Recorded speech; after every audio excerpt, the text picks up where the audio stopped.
Hi everyone, this is John from group sudo make me a sandwich, and this is our updated feature demonstration video. Throughout the semester we've been working on the player movement and time power controls. Just open up our wiki page here. This is the wiki for sudo make me a sandwich. Now initially we created a test room simply to create and test our features, which we've demoed in the previous video. The initial plan was to use this very basic room only until the real game physics and world and player classes were created by other teams.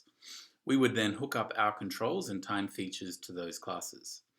What looks like has happened is that our test room has become the de facto main game room, which other teams have been adding to for lack of a main game being created or implemented.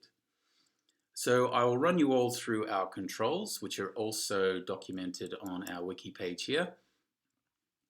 And I'll fire up the game by pressing on New Single Player Game. This opens up our test room with a player in the bottom left corner. I can move this player left by pressing A, I can move the player right by pressing D, and I can jump the player with space. Pressing space twice will result in a double jump, but 2 jumps is the maximum without returning to the ground or a platform. Now our test room also has ladders. That's these long red rectangles on the test room. When the player intersects with a ladder, the jump feature is disabled. Pressing space now does not result in a jump, but the player can now climb up with W and climb back down using S. The player begins with stamina of 800 points, which increases by 200 points with each coin node that the player intersects with. Here's a coin here, this yellow rectangle. I'll just collect that coin, and this has increased the stamina to 1000. Now there's 2 things we can do with stamina. If I move while holding down the J key, the player moves much faster. This is our sprint feature.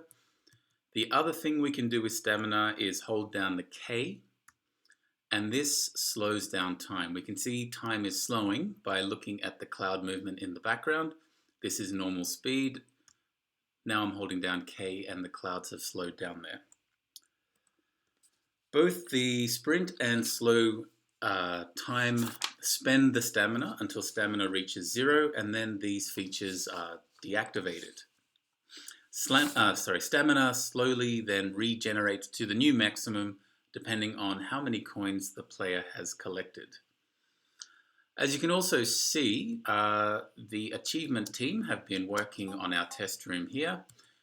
Collecting this coin unlocks an achievement. Jumping a number of times also is another achievement that they've added to the test room. The menu team has also been hard at work on this room. If we press escape here, we escape to the main menu, and we can continue the single player game by pressing the first menu option there, and we are back where we were in our game room. Okay, well, that is it from us. Chris and I have really enjoyed working with you all throughout the semester, collaborating and putting out fires. And finally, best of luck to everyone with your exams.